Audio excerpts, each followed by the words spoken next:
Do you hate how almost everything is a subscription these days? Yeah. It's ironic that not owning anything used to be a criticism of communist systems, yet it's becoming an increasing characteristic in capitalist systems. I still get 3 channels on my TV with the homemade coat hanger bunny ears and tenny. Yeah, the future will be ownership of nothing. Like and subscribe to hear my opinion. Goddamn, I hate myself just for typing that. The subscription model drove me away from video games among other things.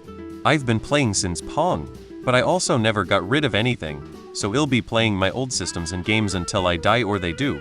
I know this makes me sound like an old lady yelling at clouds, but I'll be playing through all the Resident Evils while I'm yelling. The only subscription besides Hulu Netflix that I am willing to pay for is fitness. It forces me to work out because I'm paying for it and I don't have access to a gym. I hate it with all my entire heart. Silly how people get locked into paying by someone telling it's just 80 cents per day, as if it was only for a day and only service they would subscribe to. Yes, I absolutely hate it. Yes, I hate it.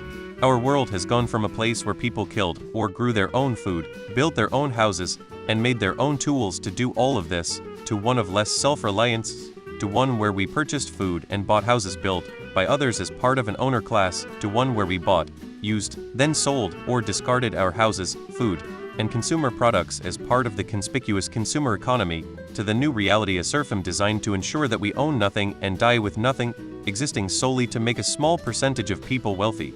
We willingly do this in the name of convenience. Amen. After having spent probably thousands of dollars in the early 2000s on DVDs that I watched a maximum of 1-2 times and never again. No, I do not. Just don't be lazy and stay on top of them, and they are far cheaper. Apartments and leased cars, it's bigger than you think. Absolutely.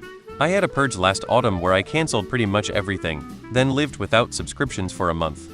I took note of what I missed and what I didn't, then signed up again to just a couple of things. I do like to watch the Dune series, but am not paying for another subscription. I refuse to play the subscription game, especially for music where I've already bought the CDs, tapes, vinyls. 2025 focus is to purge as many as I can. First one I just released was Amazon Prime. Even at $15 a month it was a waste. Then yesterday, didn't get to watch the NFL game because they put it on Prime. But I didn't care one bit. If it's that important, make the NFL pay for my Prime. Yup. It's cheaper just to either rent from the library or buy games and CDs. You can also sell your movies, games, and CDs to make some money. You can't with subscriptions. A friend of mine just bought a nice new car. He has to subscribe to use the seat warmer. Fuck that. I like that I can sign up for 7 days for free then cancel. I don't like that some services obviously drag out their show releases to force people to pay monthly.